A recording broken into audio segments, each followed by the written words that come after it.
Je trouve que c'est pas facile aujourd'hui d'assumer qu'on est un couple qui va bien. Parce que tout de suite, les gens pensent qu'il y a anguille sous roche, que forcément ça peut pas être comme ça, que c'est obligé que, tu vois, qu'on ait des points de discorde régulièrement, qu'il y en a un des deux qui doit pas être tout à fait clair. Ça, je le ressens vraiment, d'autant plus qu'on s'expose un peu. Donc, voilà, je trouve ça dommage vraiment que ce soit devenu louche d'être un couple qui va bien. Bienvenue dans la matrescence. Dans ce podcast, on part à l'aventure. L'aventure la plus merveilleuse et difficile de la vie, la parentalité. Laissez-vous embarquer au travers des épisodes qui explorent toutes les facettes, des plus complexes aux plus fun, du monde des parents. Apprenez, riez, pleurez, découvrez et débattez en écoutant la matrescence. Nous avons une mission, vous donner des clés pour vous accompagner à n'importe quelle phase de votre parentalité. Je suis Clémentine Sarlat, votre hôte depuis mars 2019 déjà. Je suis ultra curieuse, très enthousiaste, mais beaucoup trop bordélique. Je suis aussi maman de 3 petites filles qui m'aident à me remettre en question quotidiennement. Et dans une autre vie, j'ai été journaliste sportive à la télé et aujourd'hui, je vous aide à rayonner dans votre parentalité. Abonnez-vous pour ne rien rater. Allez, let's go!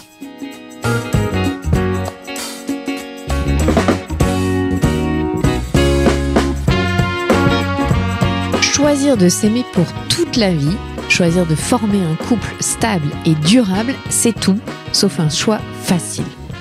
L'amour dans le couple, l'amour ouf qui perdure, ça fait rêver et pourtant les taux de divorce n'ont jamais été aussi élevés.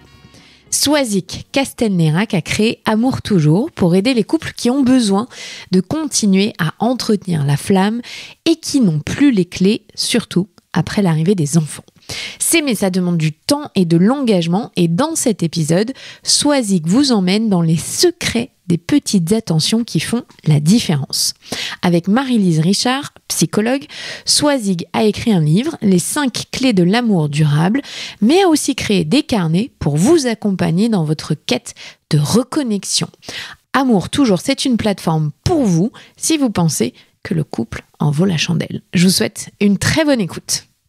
Bonjour Swazik. Bonjour Clémentine. Bienvenue dans la matrescence. Je suis enchantée de passer ce moment avec toi. Ah mais moi je suis ravie de te recevoir. Merci d'avoir fait le trajet depuis Toulon pour venir ici à Paris dans le studio et parler d'amour toujours. On va parler d'amour de couple, d'amour durable, d'amour qui peut durer et comment on arrive à détricoter tout ça et à mettre en place des stratégies. Parce que c'est limite clairement, ça. Hein. C'est ça, t'as raison. Il faut être proactif pour pouvoir continuer à s'aimer dans le temps et surtout quand on est parent.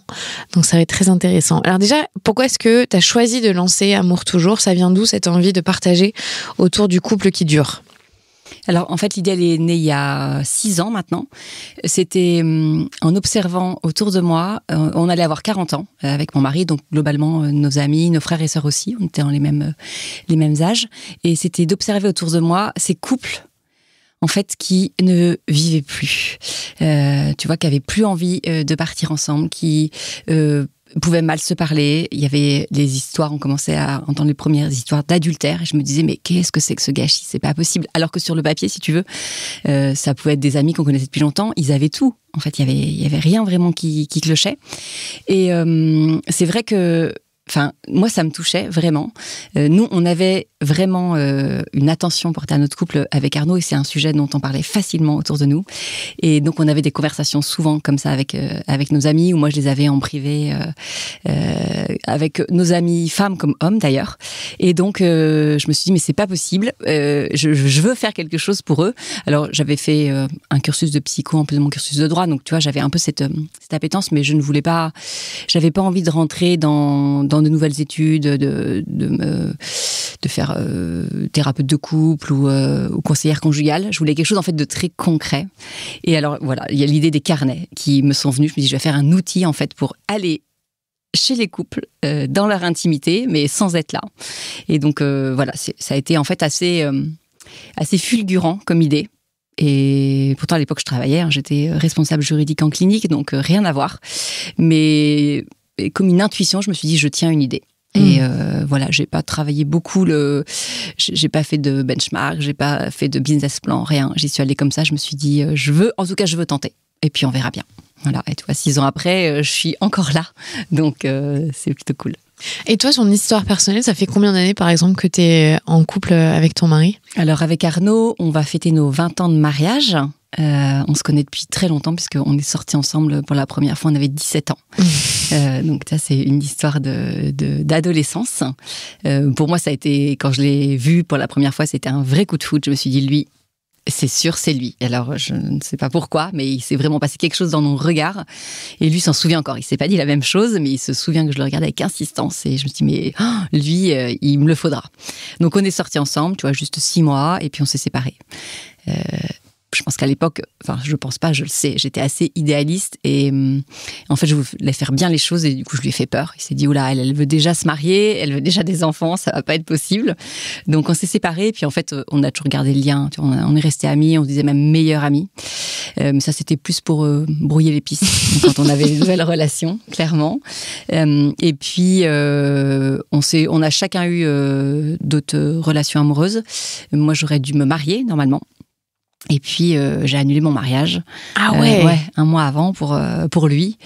Parce que, ouais c'est une histoire de film, là. Ouais. Encore, je te la fais vraiment courte, mais j'ai même annulé 2 fois mon mariage pour lui.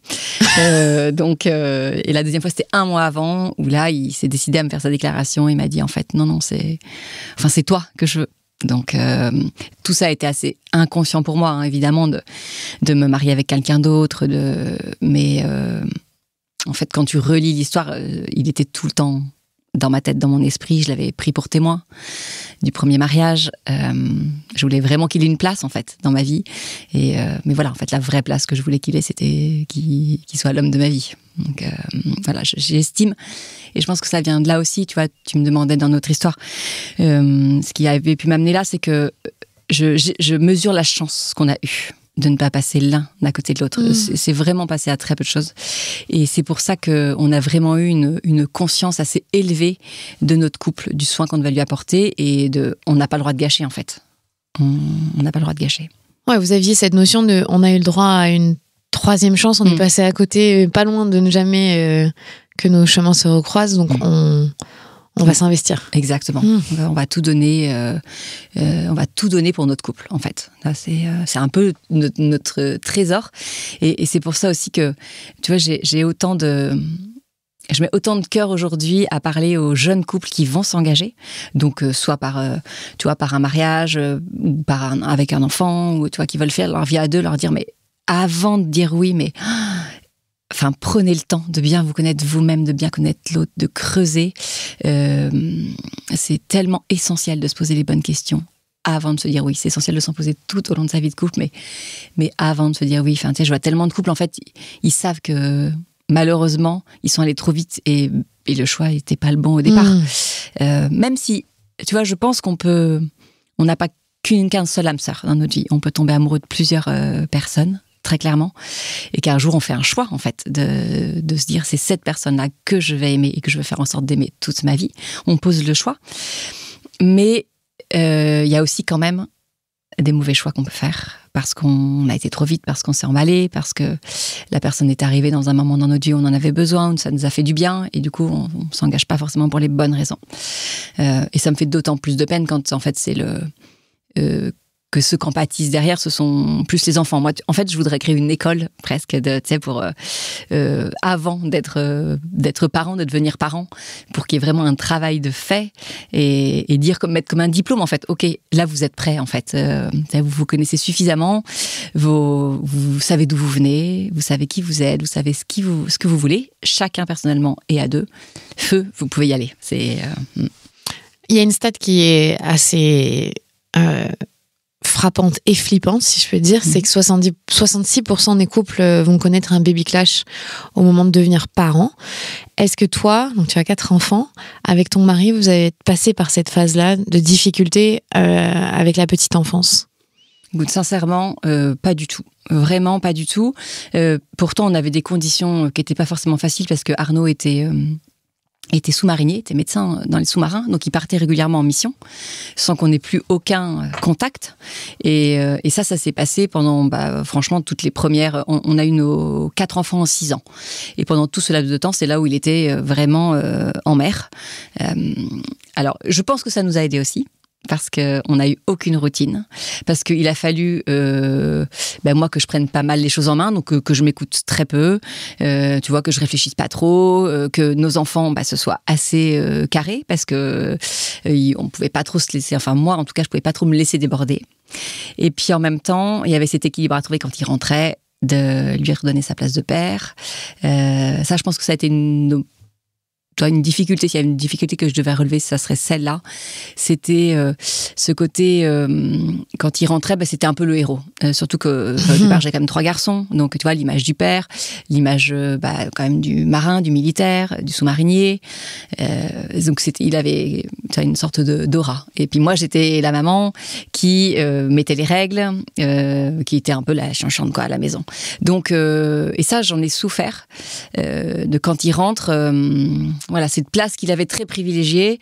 Et moi, en fait, je n'arrivais pas à prendre... Ce qui me manquait, c'était... J'aurais voulu être la mère tendre, tu vois, la mère qui console, la mère qui rassure. Et en fait, par la force des choses, vu que j'étais là plus souvent, j'étais plus la marâtre, quoi. Donc, ça, on a travaillé sur le sujet.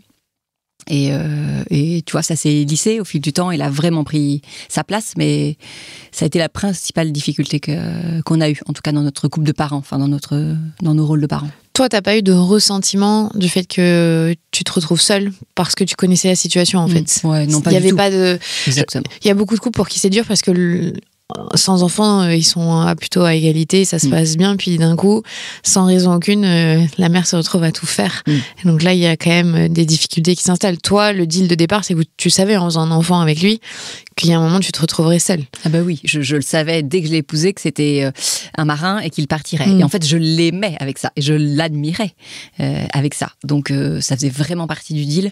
Et rien que pour ça, tu vois, je ne me permets pas, je ne pouvais pas m'en plaindre. Et en plus, j'avais très peu de raisons de m'en plaindre parce que je le vivais bien, mais je me disais, en fait, tu l'as choisi, donc tout n'est peut-être pas facile à vivre, mais tu vas pas commencer à faire comme si c'était subi et pas choisi.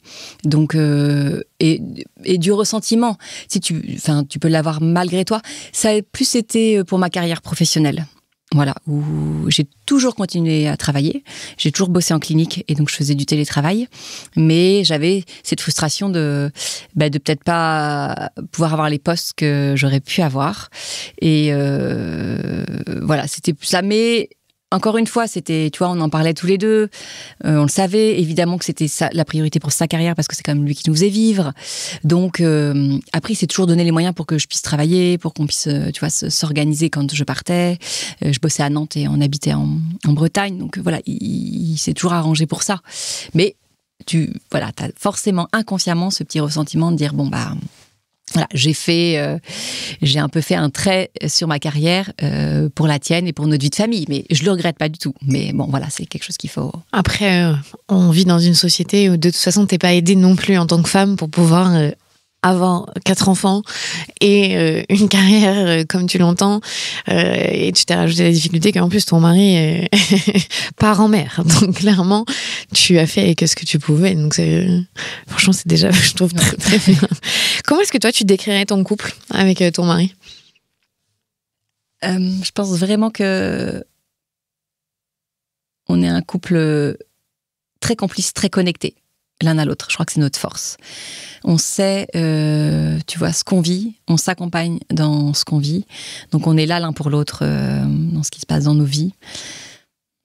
On se soutient, on fait énormément équipe pour le quotidien, pour les enfants, pour leur éducation, pour énormément. On sait que on va s'en parler et on aura pas forcément la même réponse en off, mais en tout cas en on, on sera mis d'accord et on fera tu vois, pour nos enfants les mêmes choix, on prendra les mêmes décisions.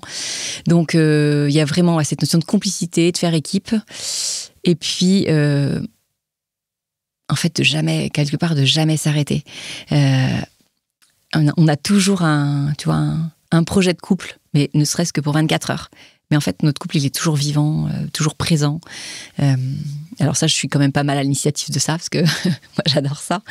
Mais ça, c'est vraiment un couple vivant, et dans lequel, en fait, on se marre aussi, il y a de la joie, il y a... je le décrirais comme ça. Je trouve que c'est un couple qui évolue bien, ce qui peut faire peur, mais... Pour toi ou pour l'extérieur ? Pour les deux. Ah. Je trouve que c'est pas facile aujourd'hui d'être... d'assumer qu'on est un couple qui va bien. Parce que tout de suite, les gens pensent qu'il y a anguille sous roche, que forcément ça peut pas être comme ça, que c'est obligé que, tu vois, qu'on ait des points de discorde régulièrement, qu'il y en a un des deux qui doit pas être tout à fait clair. Ça, je le ressens vraiment, d'autant plus qu'on s'expose un peu. Donc, voilà, je trouve ça dommage, vraiment, que ce soit devenu louche d'être un couple qui va bien. Est-ce que dans les 20 années où vous avez été mariés, ou en tout cas, voilà, depuis plus de 2 décennies, vous êtes ensemble, il y a eu des périodes où vous étiez déconnectés, où c'était difficile, ou est-ce que vous avez maintenu cette relation à flot, si je prends une métaphore de la marine, sur la longévité, sur le long terme ? En fait, on a vraiment été bercés par ce rythme de mission. Donc, il partait 2 mois, 2 mois et demi, il revenait 4-5 mois, et puis il repartait. Et en fait, le défi, c'était que, comme il était en sous-marin, on ne pouvait avoir aucune communication. Moi, je pouvais lui envoyer 50 mots par semaine, juste avec des nouvelles positives. Et lui, dans le sens où il n'y avait absolument rien. Donc, en fait, pour maintenir le lien, pendant ces absences-là, on se préparait chacun une boîte avant de partir. Et ça nous a énormément fait travailler l'un sur l'autre. Et être créatif, ça nous a obligés à être créatifs. Donc on se faisait une playlist, on avait 2 fois par semaine, à la même heure, une chanson que l'autre avait choisie pour nous à écouter. On avait régulièrement une lettre, on s'écrivait tous les 2 jours dans un carnet qu'on s'échangeait pour la mission suivante. Donc, à la mission suivante, tu lisais en fait ce que l'autre t'avait écrit la fois d'avant. On avait des petits cadeaux, des petites intentions. Et ça, en fait... comme ça nous a quand même nourris pendant pas mal d'années, ça t'oblige, mais comme choisir un cadeau de Noël, tu vois, pour l'autre. Te dire que t'es la seule, ou le seul, à pouvoir faire ce cadeau à l'autre, à pouvoir faire cette attention visée juste parce que c'est toi qui le connais le mieux. Mais ça demande un travail, en fait, tu vois, ça demande une réflexion, de se poser, de se dire de quoi il m'a parlé, de quoi il a besoin en ce moment, qu'est-ce qu'il aimerait ouvrir, qu'est-ce qu'il aimerait vivre. Et donc, en fait, quand tu fais ça régulièrement, ce qu'on faisait, ça te pousse dans la connaissance de l'autre. Tu as vraiment cette envie, tu vois, de toucher juste, de te dire, quand il va lire ça, quand il va écouter cette chanson, il va se dire, waouh, elle est forte quand même. Donc, je pense que voilà, ça nous a permis de maintenir une connexion vraiment de qualité. Et puis, moi, j'en parle tout le temps sur Amour Toujours, mais je chéris tellement les moments à 2 et rien qu'à 2. Mais rien qu'un dîner, tu vois, un dîner en tête-à-tête. Si on peut partir 24 heures, si on peut partir 48 heures, c'est la nourriture du couple, c'est la base du couple, donc y revenir tout le temps. Et comme ça, en fait, tu restes connecté à ton couple, à ce que t'aimes chez l'autre, à ce que t'aimes vivre. Ça peut paraître très, ce que je dis, très, tu vois, fleur bleue, idéaliste et tout, mais je crois profondément en ce cercle vertueux dans lequel tu es et tu te maintiens. C'est que plus tu passes de temps agréable avec l'autre, plus en fait, t'en as envie.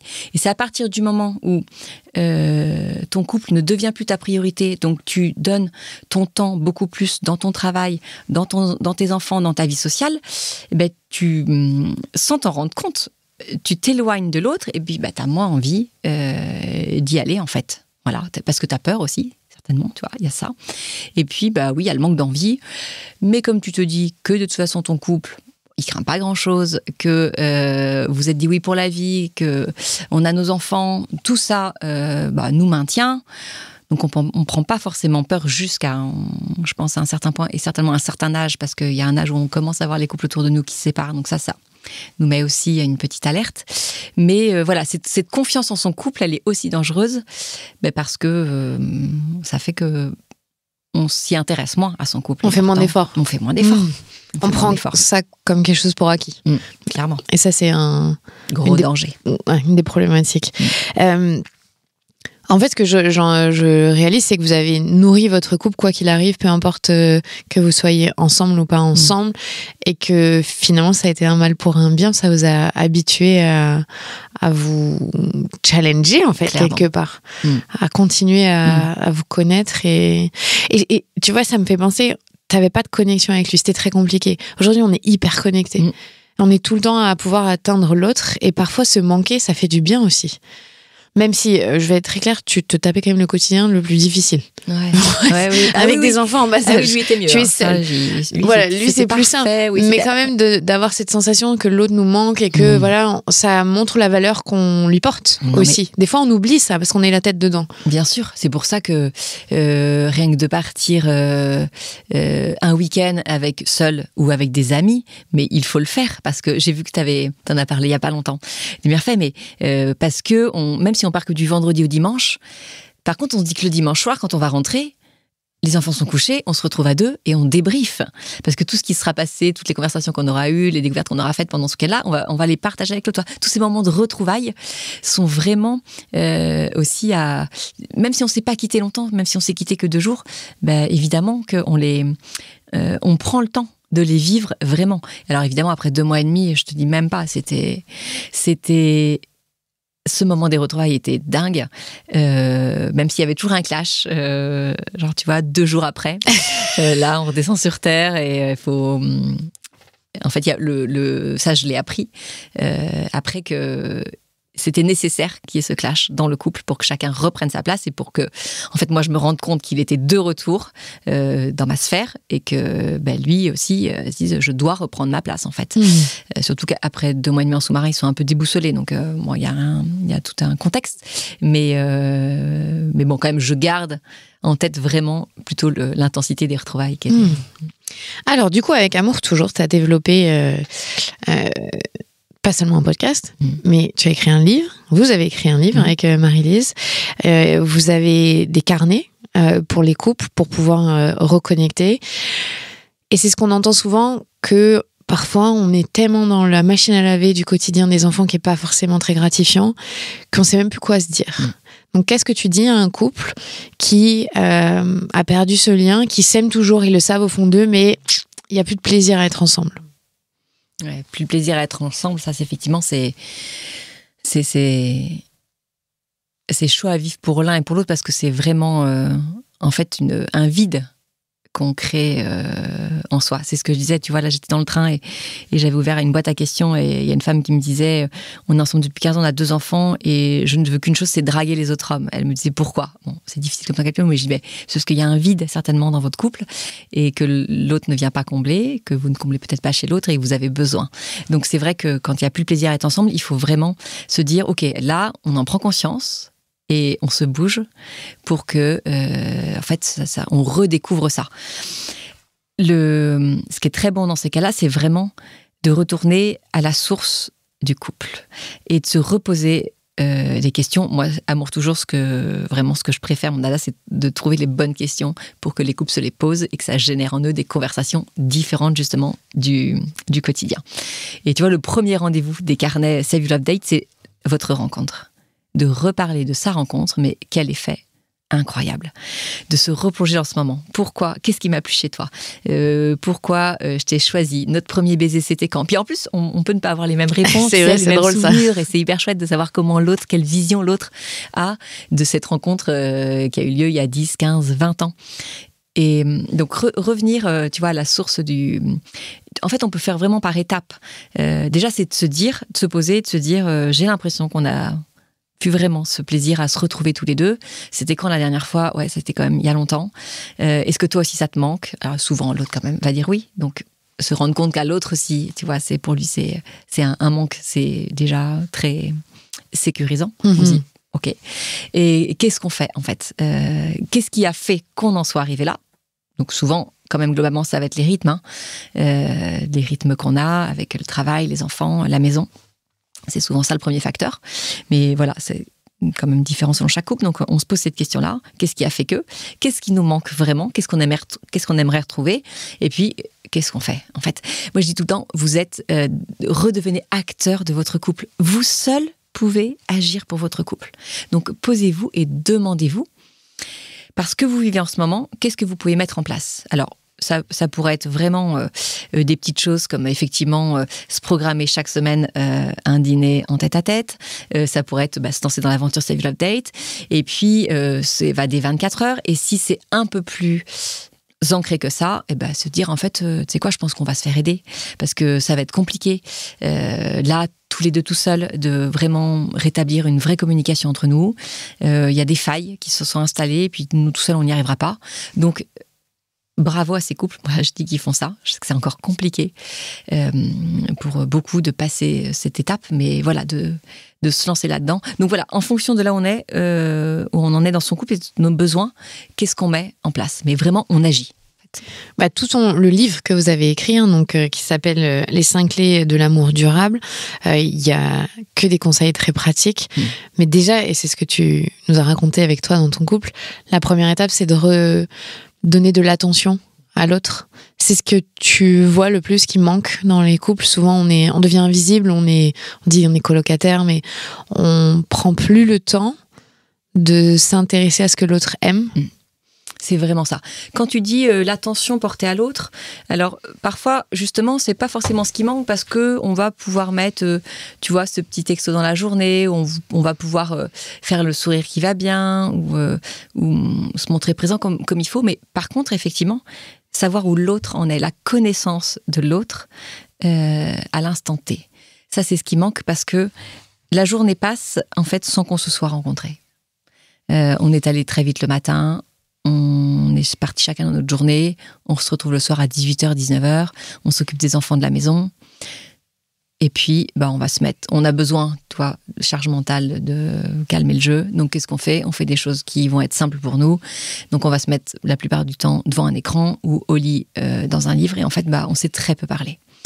Et il y a pourtant, franchement, quelque chose de très simple à faire, on se dit juste 20 minutes par jour, tous les deux. 20 minutes par jour, tous les deux, sans personne autour de nous, sans écran, sans rien, disponibles l'un pour l'autre. Et qu'est-ce qu'on fait pendant ces 20 minutes ? Juste, on se raconte notre journée. Ce qui ne demande pas, un effort et surhumain. En soi, on ne va pas rentrer dans des grandes réflexions, des grands sujets, ça on les garde pour la date du week-end. Mais voilà, qu'est-ce que tu as vécu aujourd'hui ? Et alors, ce qui est bien, c'est de commencer ce moment aussi, quand tu dis l'attention portée à l'autre, par poser une question à l'autre. Que l'autre sente justement qu'on s'intéresse à ce qu'il a fait, ça c'est hyper important. Donc voilà, comment s'est passée ta journée ? Ton rendez-vous, je sais que tu avais rendez-vous, ça a été, je sais que tu devais revoir un tel, ça s'est bien passé. Vraiment, tu vas s'intéresser à la vie de l'autre pour amorcer la conversation. On fait ça dans un échange, évidemment, on s'intéresse aussi, l'autre s'intéresse aussi à nous, bien évidemment. Et ça, en fait, ça va maintenir une connexion parce que le lendemain, qu'est-ce qui va se passer ? On va se retrouver ces 20 minutes-là, on saura ce que l'autre a vécu, donc on pourra venir, chercher. Alors autant, ça c'est important dans les faits que dans le ressenti. C'est pas tant qu'est-ce que tu as fait matériellement, mais voilà, qu'est-ce que ça t'a procuré. On peut savoir si on connaît l'autre, si ce qu'il a vécu était difficile, compliqué, s'il en attendait de la joie, si c'était du stress. Donc vraiment, je pense à quand tu vas retrouver ton mari ce soir ou demain, lui, évidemment, de s'intéresser, tiens, tes invités, c'était qui, de quoi vous avez parlé, des choses, très concrètes, mais aussi, voilà, comment tu te sens après ces 2 jours, est-ce que tu as été stressé de ça, ou est-ce que ça t'a apporté de la joie, enfin, c'est très basique, et puis on peut se dire, oh là là, quel intérêt, mais en fait, non, on va chercher ce que l'autre vit, et on accompagne aussi petit à petit quand même son changement. Faut pas se leurrer, quand on s'est connus il y a 15 ans, on n'est pas les mêmes aujourd'hui. On n'a pas les mêmes envies, on n'a pas les mêmes besoins, on n'a pas les mêmes angoisses, on n'a pas les mêmes doutes. Et si on se remet pas à jour, voilà, en fait. Exactement. On perd. On sait plus qui est l'autre en face de nous. On sait plus qui est l'autre.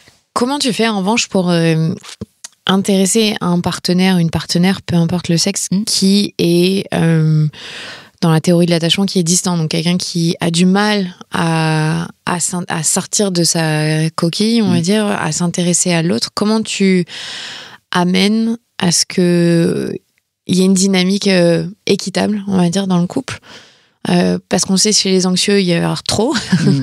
Et chez les distances, ça va être un peu envahissant de devoir parler de son monde intérieur, par exemple. Eh ben, tu vois, c'est pour ça que moi j'aime beaucoup travailler avec les questions. C'est que quand on arrive avec une ou deux questions, l'autre déjà sent qu'on lui porte intérêt et ça va peut-être pas être trop vague ce sur quoi il va devoir s'exprimer. Donc cibler le sujet.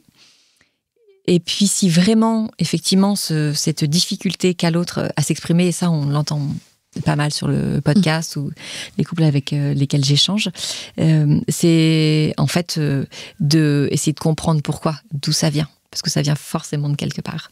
Donc c'est là qu'il faut commencer un travail sur ce sujet, s'y intéresser, et pas se dire en fait c'est une sorte, il est comme ça, ça ne changera pas, c'est une fatalité. Non. Non. C'est jamais, il faut se dire ça, quel que soit le sujet, se dire, en fait, on va comprendre pourquoi. Et moi, je vais aussi te dire pourquoi aujourd'hui, ça me manque dans notre couple, pourquoi ça m'attriste, pourquoi ça me peine, pourquoi j'ai l'impression du coup de ne pas pouvoir te rejoindre parce que tu ne m'exprimes pas peut-être ce que tu vis, ce que tu ressens. Je ne t'en veux pas parce que voilà.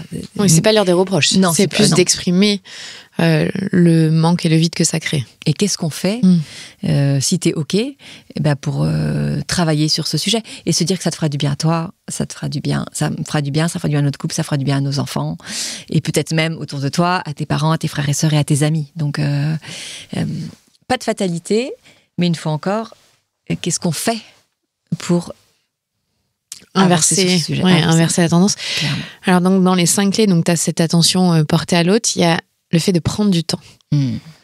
Pourquoi est-ce qu'on se fait passer en dernier ? Ça me pose vraiment cette question de dire, on crée une famille, nous le couple, on est le socle de cette famille. S'il n'y a plus notre couple, la famille, elle explose. Je l'ai personnellement vécu, donc je l'ai matérialisé. Qu'est-ce qui fait qu'on se saborde comme ça ? Déjà, juste, je voudrais te remercier parce que, effectivement, tu as eu l'intelligence et la générosité de communiquer sur ce qui vous était arrivé. Et je pense que quand même, comme tu es une image pour beaucoup de femmes et de couples, tu vois, qui te suivent, tu as montré qu'en fait, ce qui vous avait manqué en partie, c'était que votre couple, vous l'aviez laissé tomber. Toi, tu as témoigné de ça. Et ça, je pense que c'était assez essentiel parce que tu as certainement fait prendre conscience à beaucoup que ça pouvait nous arriver à tous et que le couple devait rester le socle. Et aujourd'hui, c'est tellement pas le message que l'on entend, mais c'est plutôt dire tout pour vos enfants. Ça doit être le centre de vos mondes, le centre de vos préoccupations. Faites tout pour eux et quitte à vous sacrifier. Alors vous-même, ça, on l'entend moins parce que le développement personnel, quand même, c'est assez à la mode. Mais par contre, le couple, alors là, franchement, on n'en entend pas parler. Alors qu'évidemment, qu'est-ce qu'il y a de plus précieux pour nos enfants ? Leur base, le socle, leurs parents. Clairement, le couple de leurs parents. Donc, quand on a conscience de ça, et quand justement on entend des femmes qui ont une parole qui porte en témoigner, c'est extrêmement bénéfique. Et on peut... je ne sais pas, toi, si tu avais eu des retours quand tu as témoigné de ça, parce que moi, quand je dis ça, faites de votre couple une priorité, souvent on nous dit qu'on est égoïste, qu'on ne pense qu'à nous, qu'on ne se rend pas compte pour nos enfants, qu'ils ont tant besoin de nous. Et je dis, oui, moi, le fait de passer du temps avec mon mari, c'est pas au détriment de mes enfants. Alors certes, je vais peut-être essayer de partir 1 semaine par an ou 5 jours par an avec mon mari en laissant mes enfants et ils vont pas bénéficier de ce voyage. Mais en fait, soyez sûrs qu'ils vont en bénéficier fois 10 parce que nous, quand on va rentrer, on sera en super forme, on sera hyper connectés, on sera heureux. Et ça, mais il y a rien qui rend plus heureux un enfant que de voir ses parents s'aimer. Donc, en fait, il faut vraiment faire le calcul comme ça. Le temps que je donne à mon couple, c'est du temps que je donne par ricochet à mes enfants, à ma famille. Et ça permet, toi, de libérer, de se détacher d'une certaine culpabilité. C'est vrai que, tu vois, par exemple, sur le choix des activités, on veut faire tout bien pour ses enfants, enfin leur faire tout faire à nos enfants, quitte à ce que nous, effectivement, on n'ait même pas une activité de couple parce que les conduites, parce que le temps qui passe, parce que le planning. Mais en fait, non, c'est pas grave si l'enfant, il a pas cette activité, qui sera chez lui peut-être plutôt pendant 1h30 avec quelqu'un qui peut s'occuper de lui. Et les parents, pendant ce temps-là, ils vont se faire un footing, ils vont se faire un tennis, ils vont peut-être se boire un verre une fois dans la semaine. Toi, Marie-Lise, par exemple, t'en parlais. Ils ont une nounou qui vient un soir par semaine, je crois 18h, 19h30. Eux, ils partent tous les deux avec Lucas et ils vont se faire leur loisir tous les deux. Donc, ils changent à chaque fois. Et souvent, ils vont se prendre un verre, mais voilà. Et aucun problème pour les enfants. Enfin, moi, je trouve qu'il n'y a aucun égoïsme là-dedans. Au contraire, c'est extrêmement généreux. Et là, quand on dit ça, il y a peut-être qui vont se dire, oh, moi, ça me fait pas du tout envie, en fait, là. Parce qu'elle me dit, tu vois, une fois par semaine, me retrouver avec lui. En fait, poussez, faites-le. Et je vous souhaite de rentrer justement dans ce cercle vertueux, que quand vous allez y reprendre goût, vous allez vouloir le faire et le refaire. Nous, on avait délaissé notre couple, mais en fait, on s'était délaissé nous-mêmes. Mais en ayant eu autant d'enfants en si peu de temps pendant le Covid, on est beaucoup à s'être délaissé. En fait, on n'avait plus la capacité de sortir, tout simplement. Il y a aussi eu des choses de ces dernières années qui ont été difficiles pour tout le monde. On a oublié de respirer, de sentiment de liberté de sortir de chez soi. Et je crois que c'est un des choses qu'on a le plus retenu, c'est que d'abord, on doit se nourrir nous pour pouvoir nourrir notre couple aussi. Sinon, on n'y arrivait pas. Et effectivement, on n'osait jamais prendre du temps pour nous ensemble par rapport à nos enfants. C'est compliqué aussi. Tu le sais toi-même, tu as 4 enfants. À faire garder, c'est pas hyper simple quand on a beaucoup d'enfants. Mais surtout, maintenant, on a un discours envers nos filles qu'on n'avait pas avant. C'est de dire, papa et maman, ils sont amoureux, ils ont besoin d'être ensemble. Alors, jamais on leur disait ça à nos filles. Et en fait, elles vont quand même peut-être protester. Elles n'ont pas envie, c'est normal. Les enfants, c'est leur rôle de dire ça.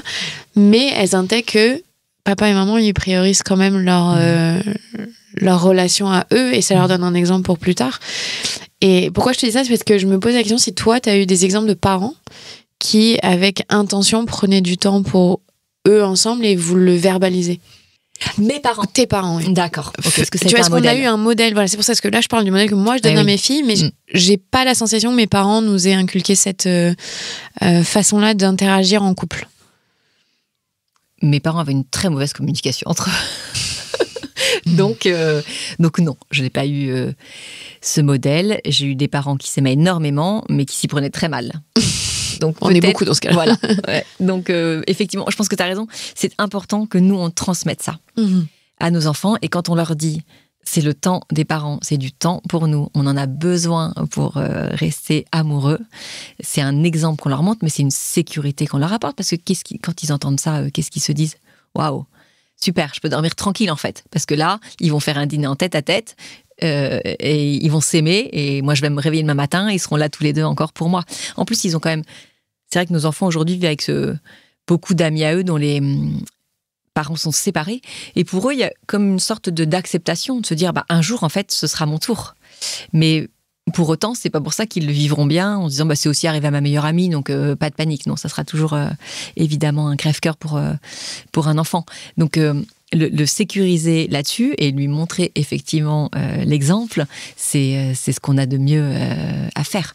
Et effectivement, tu dis, parfois, ils peuvent râler parce qu'ils sont très bons, nos enfants, pour nous faire culpabiliser. Mais en fait, il faut vraiment se dire qu'au fond d'eux, c'est juste le bonheur de nous voir comme ça. Après, moi, je suis honnête, je sais que c'est comme ça que je fonctionne. Quand mes enfants sont tout bébés, j'ai aucune envie d'aller passer du temps en dehors de ma maison, d'être sans elle. Mais ça n'empêche pas qu'on peut trouver du temps, même si les enfants sont là, sans avoir à sortir. C'est aussi ça, des fois, on se met des barrières en disant oui, mais j'ai trop envie d'être avec mon bébé, donc je ne peux pas allouer du temps à mon couple. Moi, j'ai la sensation que je me suis un peu raconté un mensonge quand mes filles étaient toutes petites, ce que ça m'arrangeait, mais qu'en fait, il y avait une fenêtre pour le faire et que après est venue l'étape où on part tous les deux sans enfants et on parle même plus des enfants. Et vous savez, Julien. Ça fait du bien. Mais effectivement, tu as raison. En fait, ce temps, on peut le prendre sans laisser ses enfants à l'autre bout. Juste une fois qu'ils sont couchés, c'est de s'organiser un joli moment. Ça tient à rien. Enfin, encore une fois, c'est très basique, mais mettre, je sais pas, se dire, allez, j'allume 15 bougies dans notre salon. Je sors, tu vois, une bonne bouteille, alcool ou sans alcool. Je mets une playlist reposante. Je mets un plaid, 2-3 coussins. Là, je dis, parce que tu vois, c'est l'automne, l'hiver. Et on va s'installer tous les deux. Et on va juste se parler, se regarder, on va vivre ce moment, se connecter. Il n'y a pas besoin de sortir. En fait, moi, je crois que moi, en tout cas, les meilleurs moments qu'on vit d'intimité, c'est souvent quand on reste chez nous, que c'est nous qui avons préparé l'ambiance et qu'il n'y a personne, tu vois, autour de nous. Et qu'on sait qu'on pourra vite filer après, direct dans la chambre, sans passer par, tu vois, la voiture. Donc, on peut évidemment vivre ces moments-là chez nous. Et ça, enfin, j'en parle énormément. On essaye justement d'inspirer énormément là-dessus, sur Amour Toujours, en disant pour que ce soit à la portée de tout le monde. Ça fait parfois du bien de sortir de chez soi. Et c'est utile aussi pour couper. Mais si on veut se retrouver chaque week-end, eh ben, on peut tout à fait le faire à la maison, s'appliquer à avoir cuisiné à deux. On n'a pas envie de cuisiner, on va chez Picard et puis ça sera comme ça et c'est très bien aussi. C'est vrai que tout le monde ne peut pas prendre une babysitter, avoir les finances pour pouvoir payer. Tout le monde n'a pas de famille à côté pour avoir du relais, donc il faut être inventif. Il faut prendre du temps pour y réfléchir. Et je pense que ce qui est le plus dur pour les jeunes parents, c'est qu'on est tellement en train de se faire essorer par une machine à laver, on n'a pas encore la capacité de mettre le bouton stop, qu'on n'arrive plus à prendre du recul pour se dire comment je peux organiser pour avoir un temps à deux. Alors on va pas se mentir aussi, ça repose beaucoup sur les femmes, cette charge-là d'organiser la vie de couple, et que c'est éreintant quand on a tout le reste déjà à prendre en compte. J'imagine que toi tu reçois plus de femmes qui te posent des questions sur leur couple et qui sont à l'initiative du changement. Donc toi, tu donnerais quel conseil pour pouvoir sortir de cette roue du hamster, du quotidien, et arriver à inverser la tendance sur cet aspect-là? Se créer du plaisir, en fait. Que le moment qu'on va se créer en couple soit vraiment vecteur de joie, de plaisir, d'un moment qui va nous porter, auquel on va déjà penser avant. On va se dire, tu vois, ça c'est un peu la carotte de la semaine, en disant, j'ai hâte qu'on ait ce moment-là tous les deux ce week-end. Pendant le moment, vraiment, ça nous procure une joie, une détente, une sérénité, et ça va nous porter après, parce que le lendemain, quand on va y repenser, quand on va se regarder, ce sera différent. Et ça encore, sans faire de grandes choses, mais en fait, recréer vraiment du plaisir. Parce que se regarder un bon film ou se regarder une série, on se crée un plaisir très individuel, à la limite assez simple. On n'est pas du tout acteur.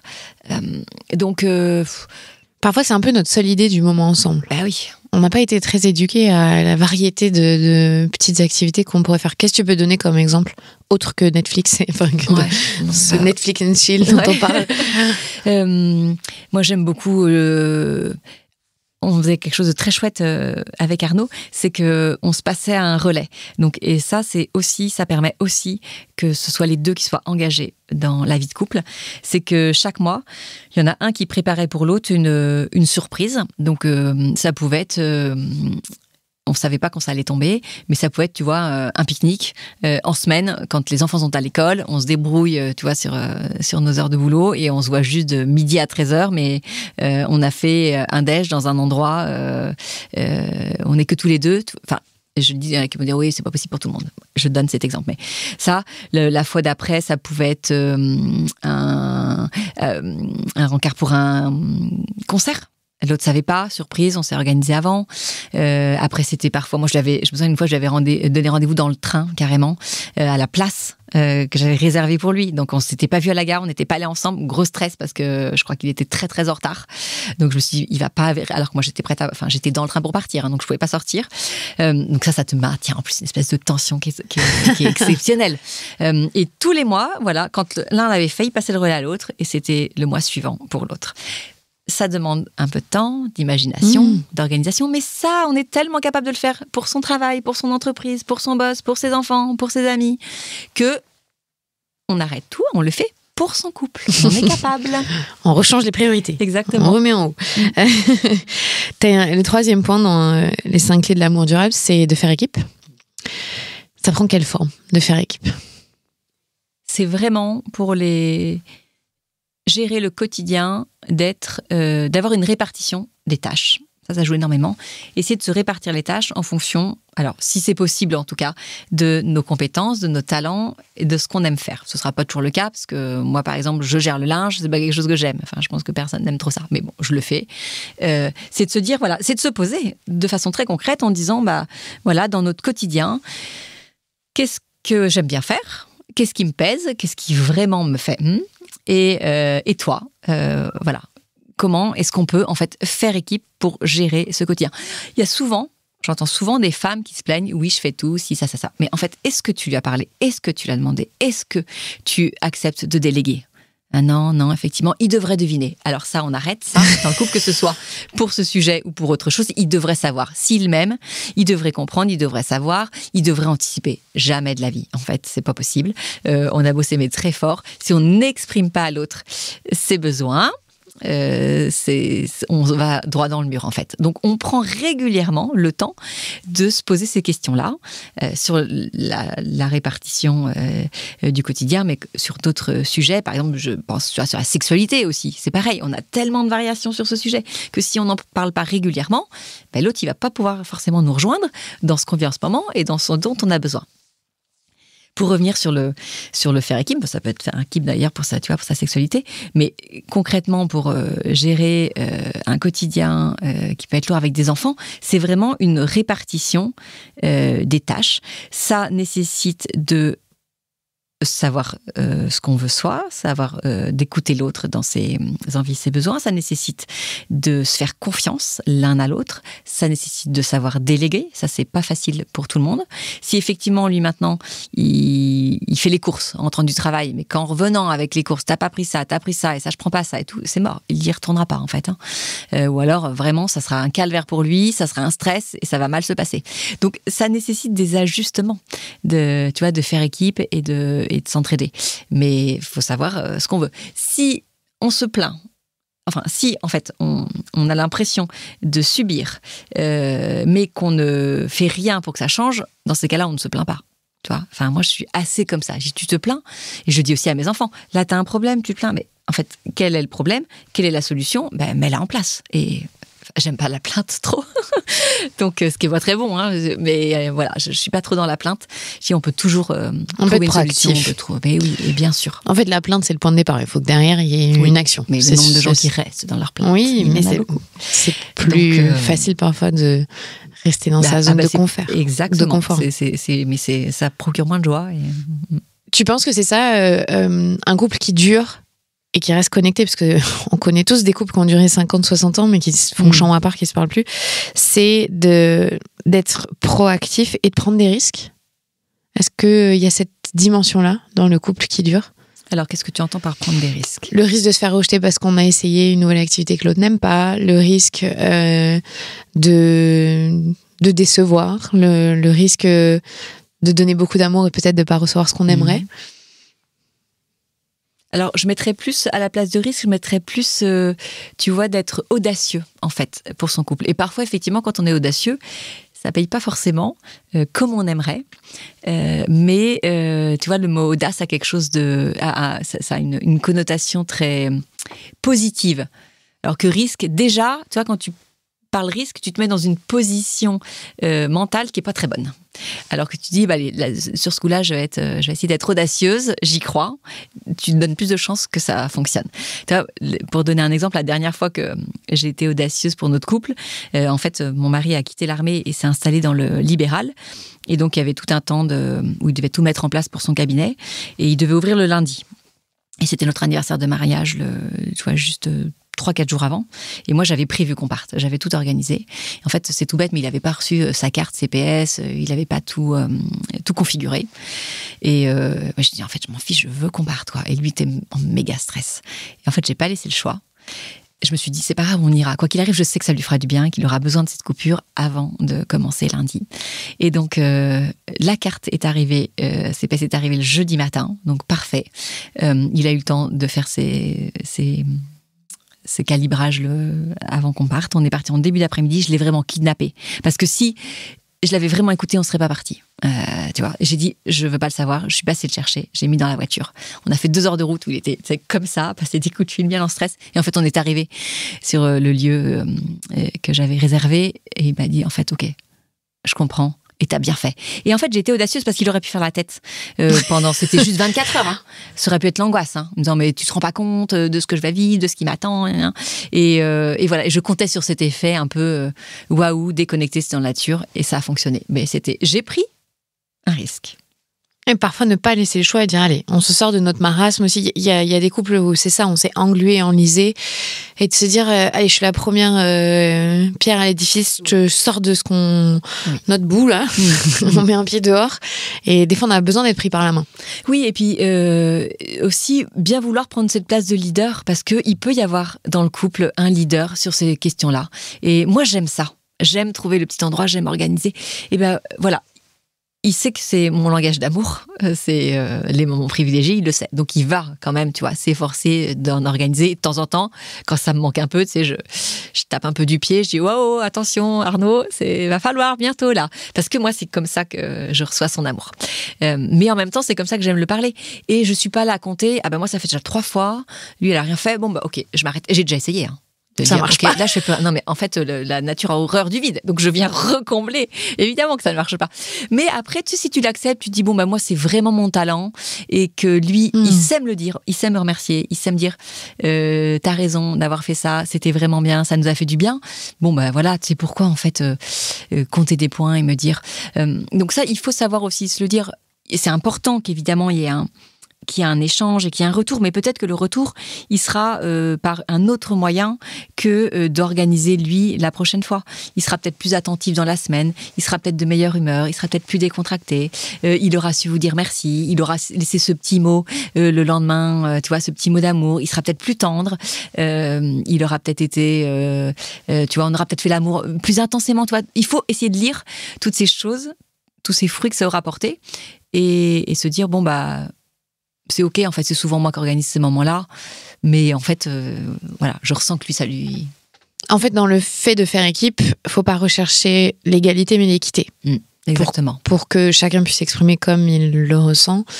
Et parce que compter les points, ça donne jamais rien de bien. C'est pas bon. C'est pas bon. Mince, pourtant c'est facile de dire moi j'ai fait ça, toi tu fais pas. Bien sûr. Ça évidemment. Nous rassure de dire ça. Oui, puis en plus ça permet c'est un exutoire en plus, toi. C'est facile. Tu mets ça sous le nez de l'autre, il peut pas contredire. Il dit, oui, effectivement, t'as raison. Donc en fait, il est bloqué, il est pris au piège. Enfin, on va aller où avec ça? On va pas aller bien loin. La conversation, elle est tout de suite, elle est stoppée. Alors donc ça c'est le 3e point. Le 4e, on en a un peu parlé en fait dans tout, c'est faire de son couple la priorité. Est-ce que tu penses que, c'est ce que tu disais je pense en intro, que notre société ne nous encourage pas à faire notre couple notre priorité? Pourquoi à ton avis on est arrivé à ça? Pourquoi c'est si dur d'avoir un couple qui dure? Bah, c'est dur parce que effectivement c'est pas du tout valorisé. Et que ce qui est davantage valorisé et ce qui est mis plus en avant, et pourtant c'est pas du tout ce à quoi les gens aspirent profondément, mais c'est tu vois, l'infidélité, toutes ces applis de rencontres extra-conjugales. Alors elles ont évidemment, tu vois, dans le métro, en mode publicité et tout, elles ont toute la place. Il n'y a pas de problème parce que malheureusement c'est elles aussi qui ont les moyens, donc c'est elles qui peuvent s'afficher. Et toi, quand tu vois ça tout le temps, bah, en fait, ça t'éveille des idées. Tu te dis, mais moi, qu'est-ce que, en fait, dans mon couple, non, mais j'ai le droit. En fait, s'ils en parlent, s'ils font de la publicité, si c'est rendu possible, bon, c'est que finalement, c'est pas si mal. Tu vois, en fait, les gens, ils sont aussi, tu rentres un peu dans une facilité et j'allais dire les médias, je ne sais pas, mais en tout cas, la société est assez forte pour te faire croire que ces messages-là sont les bons et c'est ce qui va te rendre heureux. Mais derrière, il faut pas se leurrer, il y a un méga business. Donc, en fait, tu viens nourrir... Peut-être que le couple durable est finalement pas très intéressant pour l'économie de la société. Le divorce, le coût d'un divorce, ça, c'est quelque chose d'énorme. Mais c'est très bon, tu vois, pour le business de la société parce que ça leur apporte plein d'argent. Beaucoup plus certainement qu'un couple durable. Donc, c'est vrai que il y a et puis on est quand même dans une société de facilité. Et qu'est-ce qui est plus facile ?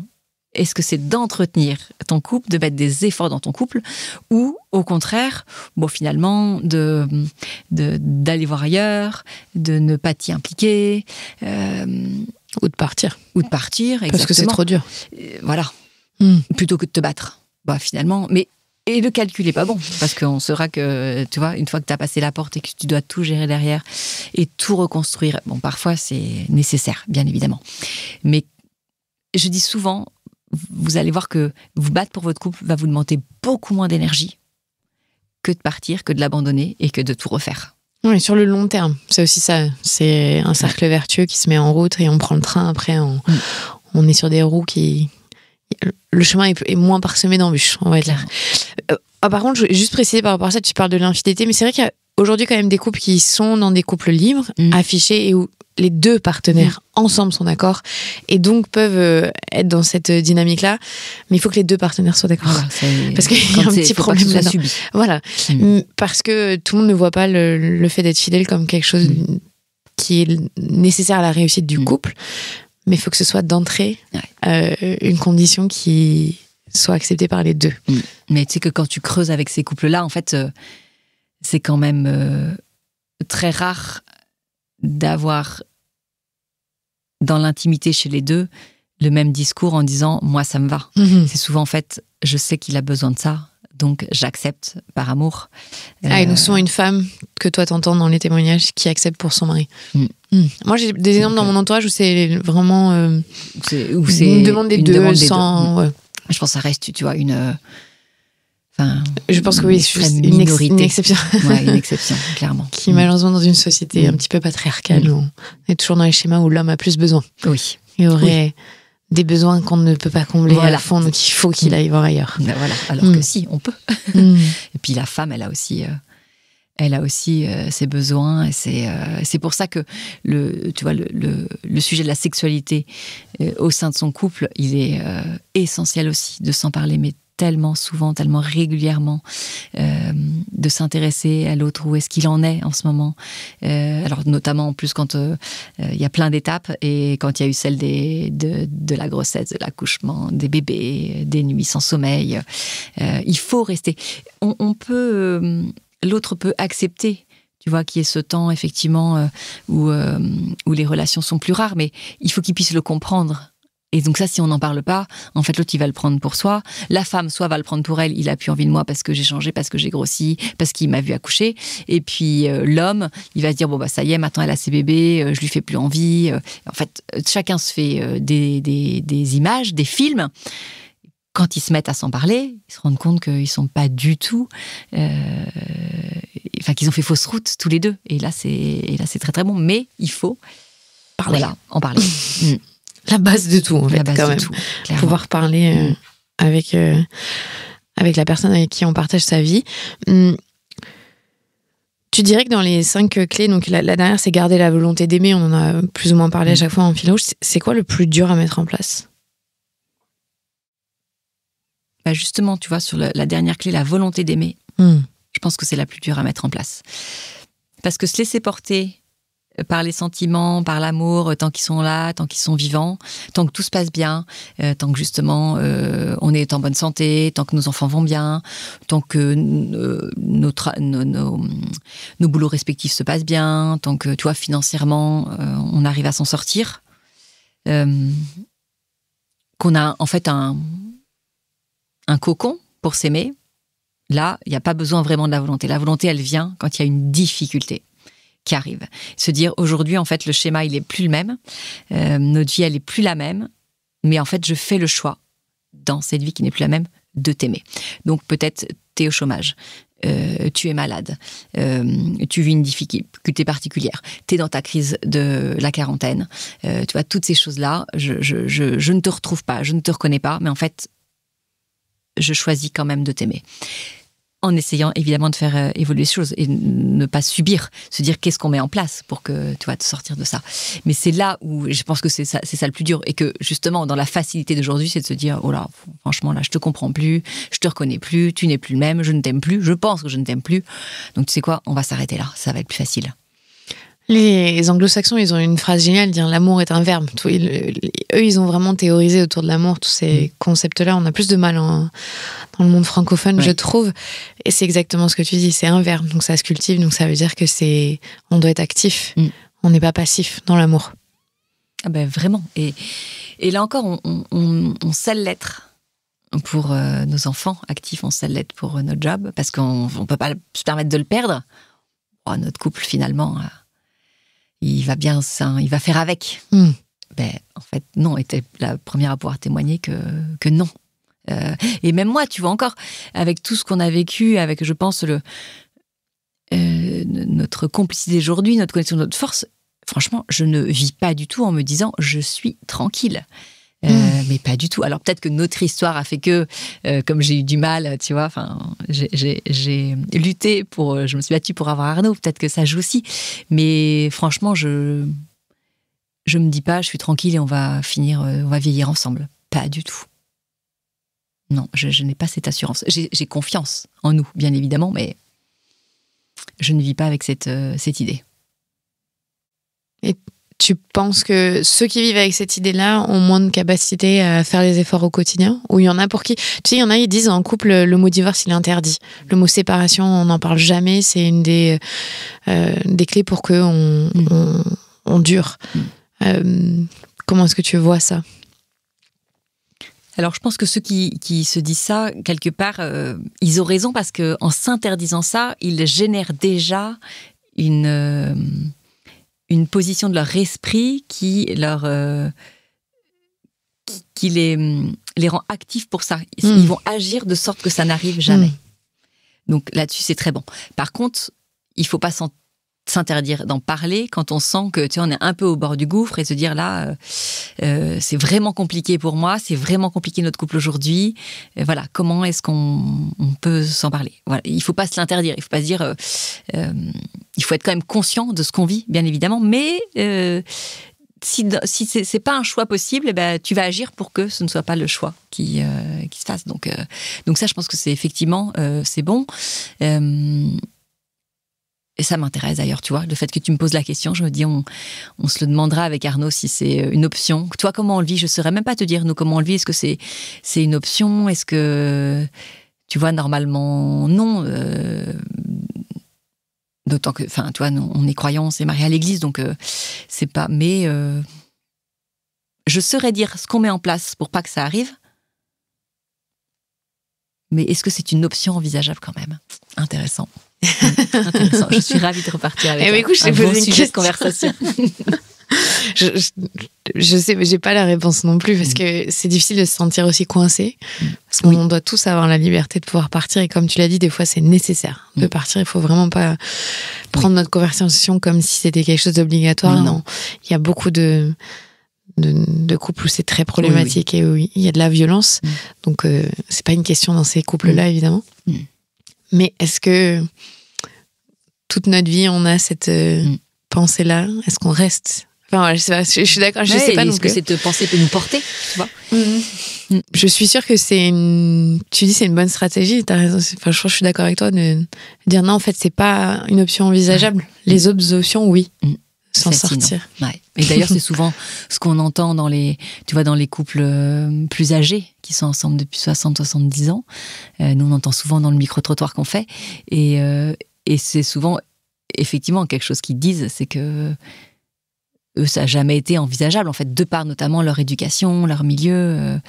Mais ils disent que c'est certainement ça qui nous a tenus dans les moments difficiles. C'est que il n'y avait pas cette option de pouvoir se séparer. Et peut-être que, tu vois, quand tu as des enfants, bah, ça devrait être l'engagement que tu prends. Te dire, quoi qu'il arrive, on tient bon. Exception faite, des situations, bien sûr, ça c'est évidemment. Mais... oui, on ne s'est pas engagé pour construire une famille, pour que tout ça s'arrête de manière si... Oui. Rien que pour nos enfants, ça ne doit pas être une option. Bah, merci beaucoup. Merci à toi. Est-ce que tu penses qu'on a balayé à peu près tout? Est-ce que tu avais... On pourra en parler des heures, encore, je crois. sûr. Mais non, mais merci de m'avoir donné la parole.